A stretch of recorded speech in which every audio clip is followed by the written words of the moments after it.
सुप्रभात भावांनो, बहिणींनो आणि माझ्या सर्व यूट्यूबच्या प्रेक्षकांना माझा मनापासून नमस्कार.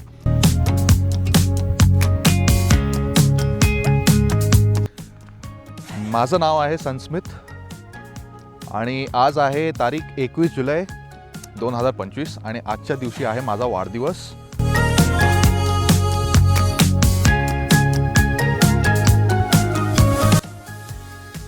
आजचा वाढदिवस इतर वाढदिवसांपेक्षा वेगळा याकरता कारण आज मी पूर्ण केले 30 वर्ष, जीवनातले 30 वर्ष.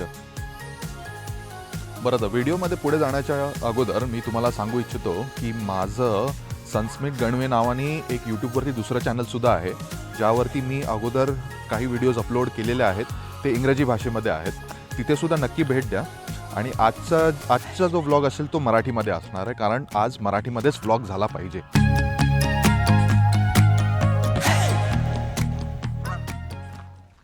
तर मराठीमध्ये चॅनल सुरू करण्याचा निर्णय म्हणजे आजच्या दिवशी मी मराठी माणूस म्हणून जन्माला आलो. तर आज मराठी भाषेमध्ये व्लॉग करण्याचं कारण म्हणजे आता मराठी भाषा सध्या जास्त ट्रेंडिंगमध्ये आहे आणि त्याचं कारण तर आपल्याला सर्वांना माहितीच आहे. इंटरनेटवरती जे चर्चा चालू आहे, मराठी भाषा का बोलली पाहिजे आणि मराठी भाषेची सक्ती, याच्यावरती काही आपण मुद्दे बोलूया आणि माझी स्वतःची प्रतिक्रिया मी देणार आहे या गोष्टींवरती की मराठी भाषा बोललीच पाहिजे का मराठी भाषेची सक्तीच झाली पाहिजे की नाही.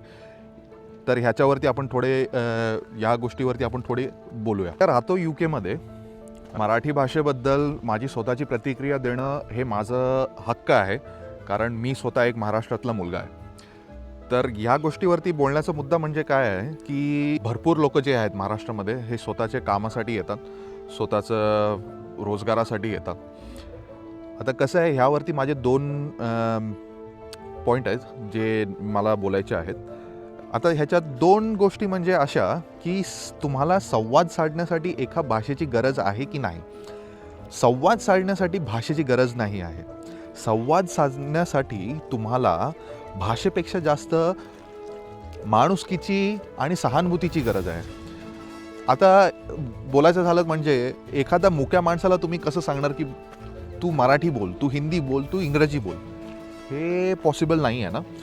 तर याच्याच मुद्द्यावरून मला दुसरा पॉईंट जो बोलायचा आहे की भाषेची सक्ती झाली पाहिजे की नाही आणि भाषा बोललीच पाहिजे की नाही. तर जसं मी सांगितलं की संवाद साधण्यासाठी जर तुम्हाला संवाद साधायचा असेल तर तुम्ही तो कुठच्याही भाषेमध्ये साधू शकता. त्याला मराठीची, हिंदीची किंवा इंग्रजीची गरज नाही आहे. आणि राहिला मुद्दा मराठी सक्तीचा, तर याच्यात भाषा जी आहे ही आपली संस्कृती आहे आणि संस्कृती जपणं फार गरजेचं आहे. आणि त्याचमुळे भाषेची सक्ती जी आहे, माझ्या मते सक्तीसुद्धा नाही, भाषेला प्रोत्साहन दिलं पाहिजे. सक्तीपेक्षा जास्त प्रोत्साहन दिलं पाहिजे. तर तेव्हा जाऊन कुठे आपल्या राज्यात, महाराष्ट्राच्या राज्यात जी लोक येतात काम करण्यासाठी किंवा वेतन कमवण्यासाठी, त्यांना प्रोत्साहन दिलं पाहिजे की तुम्ही मराठी शिकलं पाहिजे, कारण मराठी ही संस्कृती आहे आणि ही जपलीच पाहिजे. आता थोडक्यात सांगायचं झालं तर कसं, मी महाराष्ट्रातनं आलो UKला. आता जर मला इंग्लिश नसती येत बोलता तर इकडे येणं, तर पहिलं तर इकडे येऊच नसतो शकलो आणि दुसरी गोष्ट म्हणजे इथं मला कामसुद्धा नसतं भेटलं.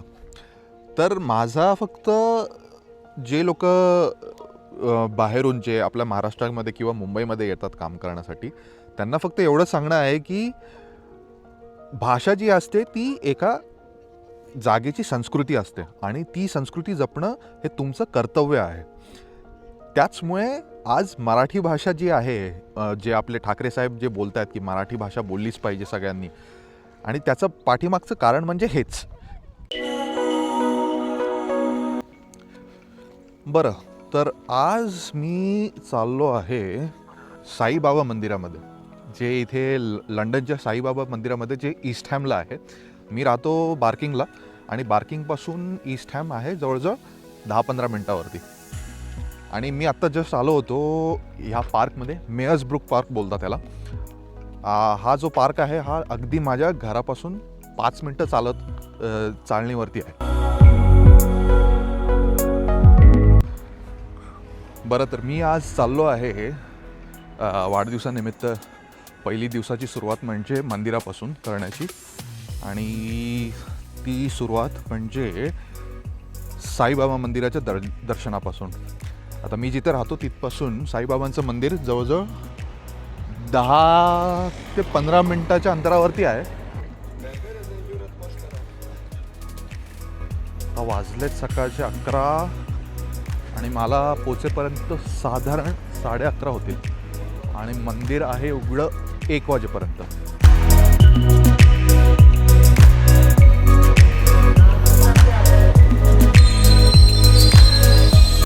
ट्रेनमध्ये बसल्या बसल्या व्हिडिओ करताना लोक कसे असतात, क्युरियस असतात एकदम की ब्लॉगर आहे का काय आहे, रिपोर्टर आहे, न्यूज रिपोर्टर आहे. तर एकाकडे जस्ट मी आता तो विचारत होता, त्याच्याकडे मला अकाउंट दिला मी यूट्यूबचा आणि सबस्क्राईब करायला सांगितलं. तर मी आलो आहे ईस्ट हॅम स्टेशनला. बार्किंगपासून जवळजवळ 10 मिनटं लागतात स्टेशनपर्यंत यायला. आता ईस्ट हॅमपासून मला बघावं लागेल की इथनं पुढे किती टाईम लागतो मंदिरापर्यंत जायला.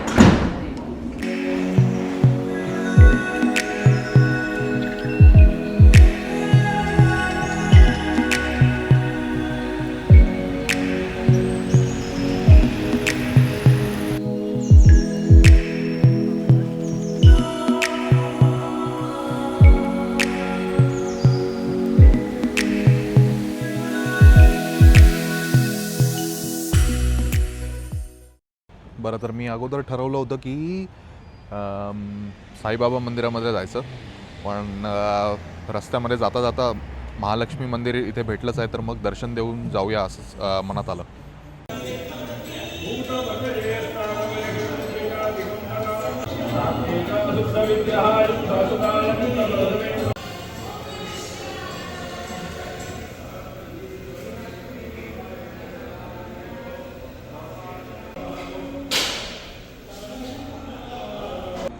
आता जस्ट महालक्ष्मी मंदिराचे दर्शन झालं आहे. तर पुढे मी साईबाबा मंदिरांच्या दर्शनाला जाणार आहे. त्याच्याकरता मला बघावं लागेल की गुगल मॅप्सवरती इथना किती टाईम लागतो आहे. साधारणतः जास्त लांब नसणार, पण तरी पण चेक करून घेतो एकदा. परत आता मॅप्सवरती जस्ट चेक केलं मी, साईबाबांचं जे मंदिर आहे ते साधारण 2 मिनटावरच आहे पुढे. तर इथना फक्त 2 मिनटं अजून पुढे चालत चालायचं आहे.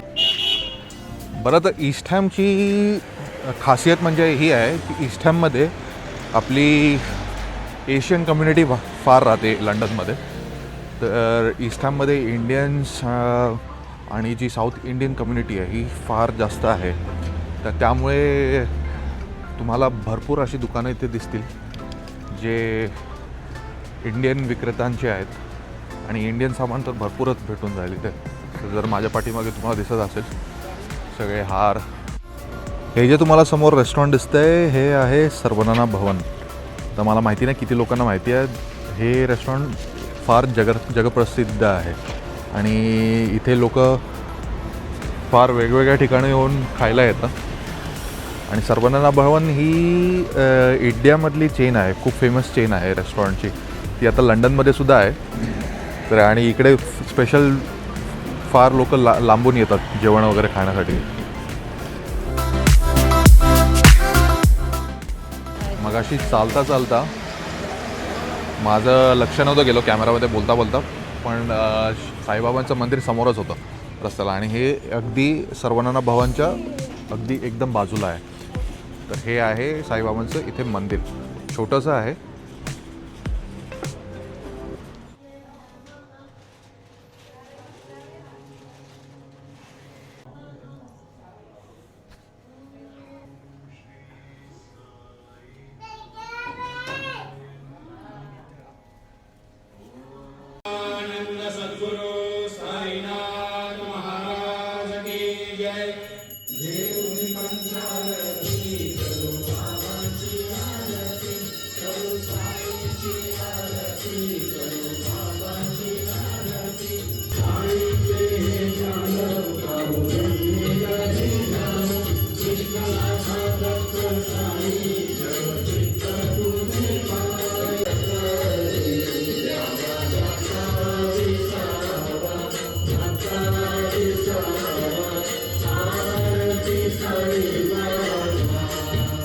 तर इथे मी साईबाबांच्या भक्तांना सांगू इच्छितो की 19 जुलै ते 27 जुलैपर्यंत साईबाबांची पालखी यात्रा सध्या सुरू आहे. तर तुम्ही या कॅलेंडरमध्ये बघू शकता की दर दिवशी साईबाबांच्या पालखीची आणि आरतीची वेळसुद्धा दिलेली आहे. तर तुम्ही नक्की या पालखीमध्ये सामील व्हा आणि साईबाबांचा आशीर्वाद घ्या. जस्ट आत्ता थोडं दर्शन घेऊन निघालो आता साईबाबांच्या मंदिरातनं. फार चांगला दिवस चालला आहे आज. म्हणजे मी विचार केला होता की फक्त साईबाबांच्या मंदिराचं दर्शन होईल, पण त्यात महालक्ष्मी मंदिराचं पण दर्शन झालं आणि साईबाबांच्या मंदिराची आरतीसुद्धा भेटली मला. म्हणजे वाढदिवसाच्या दिवशी वाटलं नव्हतं की 2 मंदिरांचे दर्शन होतील, पण ठीक आहे, चांगलं आहे. आता साधारण 1:08 झालेली आहे. मला लागली आहे भूक, म्हणून मी आता विचार करतोय ना परत बार्किंगला जावं का इथेच ईस्टॅममध्ये लंच करावं. ते मी स्टेशनवरनं येताना पहिले अगोदर मी रेस्टॉरंट बघितले होते, तर तेच रेस्टॉरंट बहुतेक मी जाऊन बघतो उघडा आहे की नाही. असेल तर मग तिथेच जेवून मग परत मी घरी जाणार. आणि मग संध्याकाळी आहे आमची मित्रांची बैठक. सगळे कॉलेजच्या गोष्टी गप्पा होतील.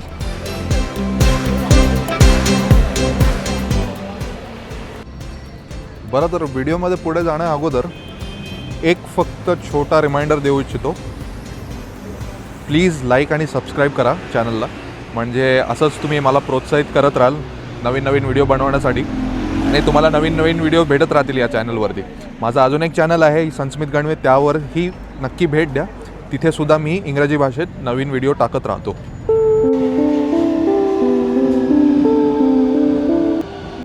बरं, तर मगाशी मराठी भाषेबद्दल विषय चालू होता.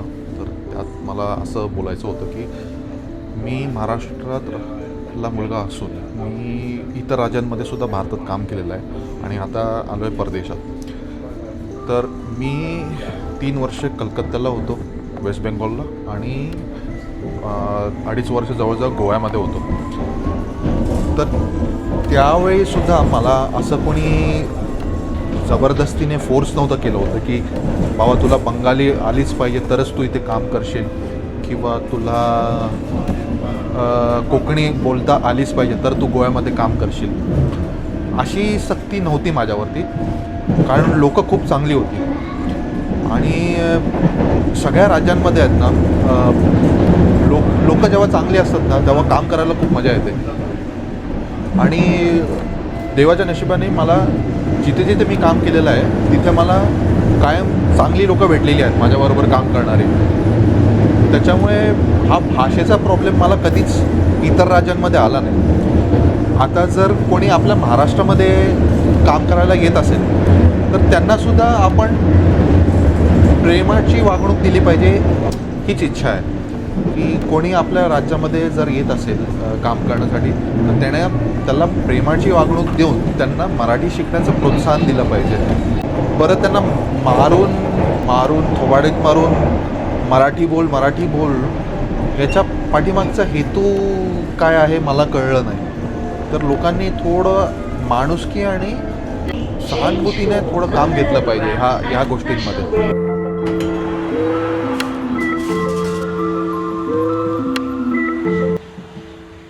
बरं, मी विचार केला होता की रेस्टॉरंटमध्ये जाऊन जेवूया, पण ते काय प्लॅन मी सोडून दिला.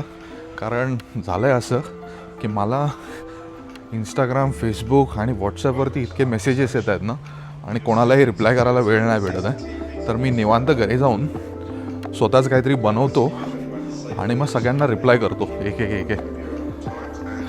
कारण कसं आहे, वाढदिवसाच्या दिवशी लोकांना इग्नोर केलेलं चांगलं वाटत नाही, म्हणून मग लोकांशी जरा बोलतो आणि मग परत बाहेर जातो संध्याकाळी मित्रांना भेटायला. बरं, महत्त्वाचं एक सांगायचं राहिलं म्हणजे मी हा गिम्बलचा सेटअप नवीन घेतलेला व्लॉगिंगसाठी. तर तुम्ही मला सांगा की ह्याच्यावरती व्हिडिओ क्वालिटी तर कॅमेरामधनंच येते, पण ह्याच्यावरती जी ऑडिओ क्वालिटी रेकॉर्ड होते ही कशी आहे ह्याचा फीडबॅक मला कमेंटमध्ये नक्की द्या. एक गोष्ट म्हणजे जी फार मी नोटीस केली आहे गिम्बल यूज करताना, की सुरुवातीच्या वेळी ह्याला यूज करणं जेवढं सोपं वाटतं तेवढं नाही, कारण ह्याच्यात फार काही स्टेबिलायझेशन मेकॅनिझम्स आहेत. ते जोपर्यंत तुम्हाला समजत नाहीत तोपर्यंत थोडं कठीणच वाटतं यूज करणं. पण माझंसुद्धा आता सुरुवात आहेच ह्याला यूज करण्याची. थोडंफार काही स्टेबिलायझेशन मोड्स आहेत ते म्हणजे तर डोक्यावरनंच जातात की कसे यूज करायचे. त्यावेळी तर सेल्फी स्टिकच कामात येते. पण काही शॉट घेताना गिम्बल फार उपयोगी पडतो. त्याच्यामुळे मग त्यावेळी मी त्या सीन्समध्ये याचा वापर जास्त करतो. गिम्बल घेण्याचं कारण म्हणजे हा जो माईक आहे हा डायरेक्टली फोनच्या व्हिडिओमध्ये इनपुट देतो. त्याच्यामुळे ऑडिओ क्वालिटीचा झंझट नाही आहे आणि प्रॉपरली स्पष्ट माझा आवाज क्लिअरली रेकॉर्ड होतो. तर आता घरी पोचलेलोच आहे आणि संध्याकाळी परत मग मित्रांना भेटायला जाणार आहे. तेव्हा मग परत व्लॉग शूट करेन. बरं, तर वाजलेत आत्ता 4:15 आणि मला झाला आहे उशीर, कारण रेस्टॉरंटची जी बुकिंग होती ती आहे 5:15 वाजता. मी माझ्या घरापासून त्या रेस्टॉरंटपर्यंत पोचायला, ज्याचं नाव आहे तमिळ प्रिन्स, तिथे पोचायला जवळजवळ 1 तास 7 मिनटं दाखवत होतं गुगल मॅप्सवरती. आता पोचेपर्यंत किती वेळ जातो काय माहिती, पण होपफुली टायमावरती पोचीनच. आणि आता क्लायमेट एकदम मस्त झालेलं आहे. सूर्य एकदम वरती आलेला आहे, ढग कमी झालेले आहेत आणि आकाश एकदम निळं सगळीकडे दिसायला लागलेलं आहे. बघूया आता टायमात पोचतो की नाही. खरं तर काही लोकांना प्रश्न पडला असेल की मी वातावरणाबद्दल आणि वेदरबद्दल सारखं का बोलत असतो. तेव्हा भारतातून UK किंवा दुसऱ्या कंट्रीमध्ये एकदा जाल ना, तेव्हा हवामान आणि वातावरण चेक करणं तर तुमच्या रक्तामध्येच फिट होऊन जाईल. कारण UK काय आहे ना, आता ऊन पडलं आहे, दुसऱ्या क्षणी पाऊस पडेल आणि परत तिसऱ्या क्षणी बर्फ पडला तर देव जाणे. आणि इथलंच असं क्लायमेट कायम असतं. त्याच्यामुळे सगळं काही जे प्लॅन करायचं असेल ते तुमच्या वातावरणाच्या डिसिजनवरती आहे. ते पोचायला उशीर होणार आहे. वाजलेत ऑलरेडी 5 आणि पोचायला अजून टाईम सांगतो अजून अर्धा तास.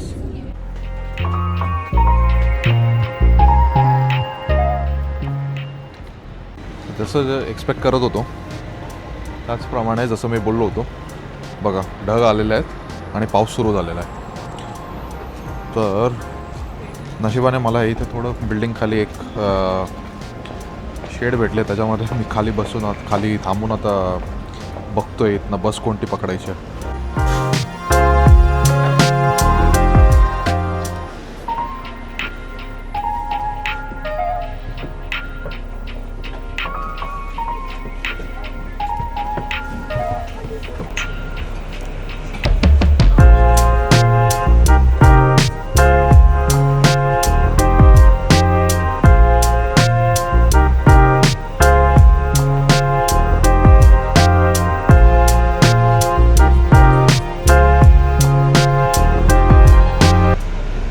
पोचायचं होतं रेस्टॉरंटला 5:30पर्यंत आणि वाजले ऑलरेडी 5:23. माझ्या हातात ना गिम्बल बघून एका मुलीने मला विचारलं की मी यूट्यूबर आहे की नाही. मग मी सांगितलं यूट्यूबरच आहे. आणि तिने सुद्धा नवीन चॅनल स्टार्ट केलं होतं. तर मग मी तिला माझं चॅनल सांगतच होतो, पण माझा स्टॉप आला होता तेवढ्यात. तर आणि तिने जर फॉलो केले असेल तर तिच्यासाठी आहे.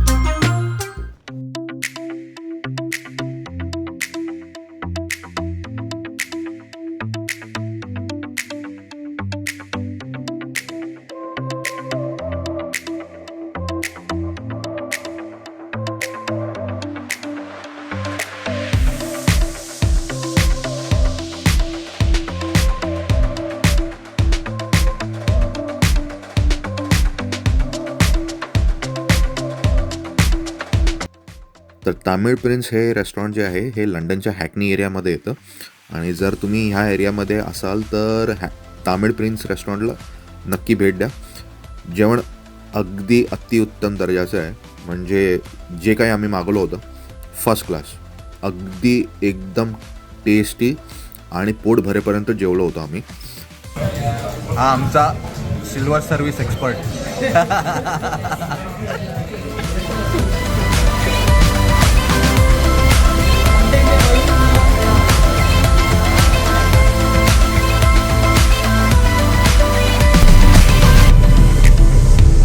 ह्या सीटवरती पहिल्यांदा बसतोय.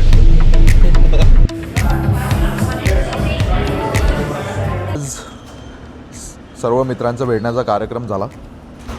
आम्ही तामिळ प्रिन्स रेस्टॉरंटवरून नंतर मी परत गेलो होतो नाईट ऑफ द नॉटिंग हिलला.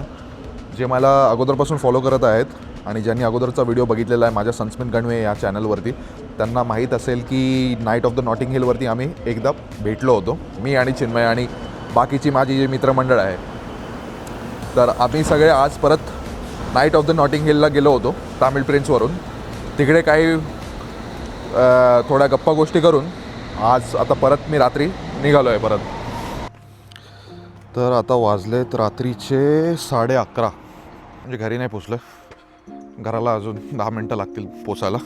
मी विचार केला की 2 शब्द बोलून आजचा व्लॉग संपवून घेतो. तर आजचा दिवस फारच उत्तम गेलेला आहे. सकाळी 2 मंदिरांचे दर्शन झाले, त्यात मला साईबाबांची आरतीसुद्धा भेटली. आणि संध्याकाळी आज मित्रांचेही दर्शन झाले. असं नेहमी लंडनमध्ये सगळे बिझी असतात आणि नेहमी भेटणं होत नाही, पण आज वाढदिवसानिमित्त चिन्मय, तनिष्क, इरफान हे तिघही आज भेटले होते. त्यानिमित्ताने बरं वाटलं.